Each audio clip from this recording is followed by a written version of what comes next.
Hi friends, आप लोग भी एबीसीएस अप्रोच से चेस्ट एक्सरे पढ़ते हैं तो वो सही तरीका नहीं है।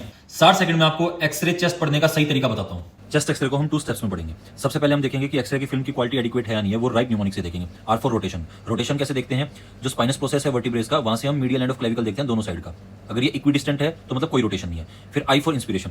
इंस्पिरेशन में आपकी रिब्स काउंट करते हैं। एंटीरियर रिब्स जो होती हैं वो आपकी 6 होनी चाहिए और जो पोस्टीरियर रिब्स हैं वो आपकी 10 होनी चाहिए, तो आपकी एडिक्वेट इंस्पिरेशन है। उसके बाद आता है आपका पी फॉर पेनिट्रेशन। पेनिट्रेशन में जो रेट्रोकार्डियक थोरैसिक वर्टिब्रे है वो जस्ट विजिबल होनी चाहिए, मतलब पेनिट्रेशन फिर एडिक्वेट है। उसके बाद आता है ई फॉर एक्सपोजर। एक्सपोजर में आपकी entire lung field should be included. अब हम आते हैं स्टेप 2 में। स्टेप 2 में बेसिकली हम चेस्ट एक्सरे को रीड करेंगे, जिसमें आपकी एयर जो होती है वो ब्लैक दिखती है और कोई भी एक्सरे फिल्म को या एक्सरे रेडिएशन को अगर रोकता है तो व्हाइट दिखता है, जैसे बोन या फिर कोई लीजन। अब हम आइडियली चेस्ट एक्सरे को इनर टू आउट रीड करते हैं, जिसमें सबसे पहले ट्रैकिया असेस किया जाता है। कुछ कंडीशन में ट्रैकिया इप्सिलेटरल शिफ्ट मिलता है, जैसे कि फाइब्रोटिक लीजन। फाइब्रोटिक का मतलब है कि सिकुड़ गया है लंग, सिकुड़ गया है तो उस तरफ खिंच जाएगा ट्रैकिया। दूसरा है आपका न्यूमैक्टमी। न्यूमैक्टमी मतलब लंग का टिश्यू काट रखा है। तीसरा आपका न्यूमोथोरैक्स।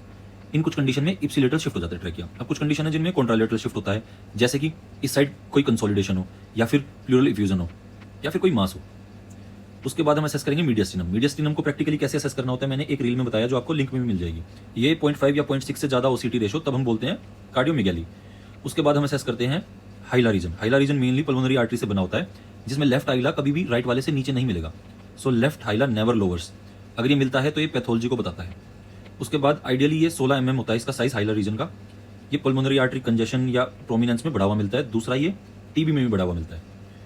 उसके बाद हम देखेंगे लंग फील्ड। लंग फील्ड में वही पैथोलॉजी असेस करेंगे जो मैं आपको आने वाली कुछ वीडियोस में सही से बताऊंगा। उसके बाद हम देखते हैं बोन्स और सीपी एंगल। सीपी एंगल आपका शार्प होना चाहिए। सीपी एंगल ब्लंटेड मिलता है, जिसको बोलते हैं मेनिस्कस साइन। ये आपका प्लूरल इफ्यूजन में मिलता है। अब आप लोग मेरे को कमेंट्स में बताना कि प्लूरल इफ्यूजन में कितना फ्लूइड होने पे वो आपको एपी चेस्ट एक्सरे में मिलेगा और कितना होने पे आपको लेटरल चेस्ट एक्सरे में मिलेगा। ये बहुत इंपॉर्टेंट है। उसके बाद हम असेस करेंगे बोन्स और सॉफ्ट टिश्यूज। आने वाली वीडियोस में मैं आपको अच्छे से बताऊंगा कि आप पैथोलॉजी कैसे असेस कर सकते हैं। कुछ केसेस भी बताऊंगा। तो फुल वीडियोस में यूट्यूब पे बनाऊंगा, बट उसके पार्ट्स इंस्टा पे भी अपलोड करूंगा।